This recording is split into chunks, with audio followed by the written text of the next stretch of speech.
Hello everyone. Welcome to the sixth part of our Gender Primer Explainer series.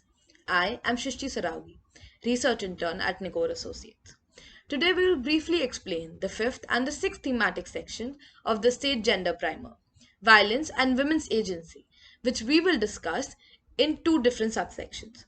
When studying the violence that women must endure, the most obvious way is to look at the rates of crime against women in all states.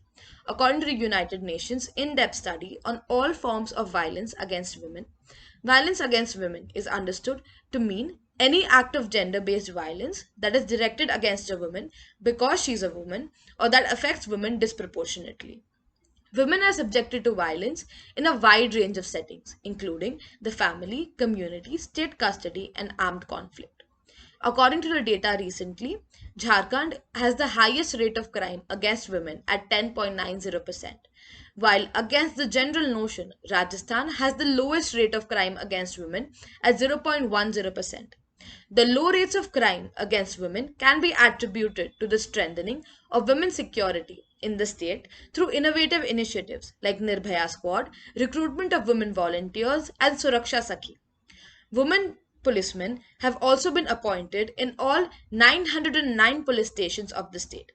Violence against women in the state of Jharkhand is widespread and growing across class and caste boundaries. This not only poses a serious threat to women's dignity but has adverse consequences for society, family, and children well-being. These women have to endure violence at home, at school, at workplace, and everywhere they go. Government irresponsiveness puts an extra burden on the violence that women must endure.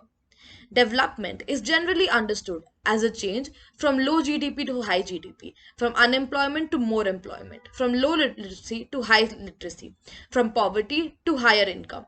Yet, the experience of women suggests that development must mean more than that. Especially, violence against women is the root cause of women and girls being left behind in all aspects of development. With this, we come to an end of our first subsection. Thank you so much for listening and stay tuned for the upcoming video. Hello everyone. Welcome to the sixth part of our Gender Primer Explainer series. I am Shishti Sarawi, research intern at Nicor Associates. Today, I will walk you through how Indian states have performed according to the sixth parameter, that is women's agency. Before we proceed further, I hope you have watched the first subpart where the fifth parameter of crime against women was explained. Women's agency means their ability to define and act on goals, make decisions that matter to them, and to participate in the economy and public life. The gender primer includes the indicator of percentage of women in managerial positions, percentage of female elected representatives, and percentage of women who make critical domestic decisions. Bihar has the highest participation of women in a managerial position at 23.4%, and the lowest is in Rajasthan at 6.1%. Bihar government in 2021 decided to depute women officers on 35% of field posts. Unfortunately, a huge discrepancy can be noted in the percentage of female representatives in Indian states. States like Assam, Haryana, Himachal Pradesh, and Maharashtra has zero participation of female elected representatives, while Odisha stands at 33.33%. Women participation in politics helps advance gender equality and affects both the range of policy issues that get considered and the types of solutions that are proposed. Research indicates that whether a legislator is female or male has a distinct impact on their policy priorities. There is also strong evidence that as more women are elected to office, there is a outcome increase in the policy making that emphasizes on quality of life, reflects the priorities of families, women, and ethnic and racial minorities.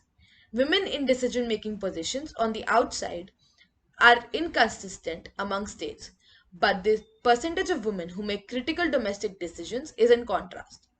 Kerala makes it to the top of the list with 94.1%, while Karnataka has the lowest with 82.7%.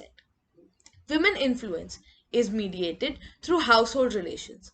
Household relations can be influenced by changes in legislation, changes in policy and service, and provision of basic services. Women's decision making in household governments is a critical factor in women's employment. With this, we come to an end of our second subsection. Thank you for listening and stay tuned for the upcoming videos.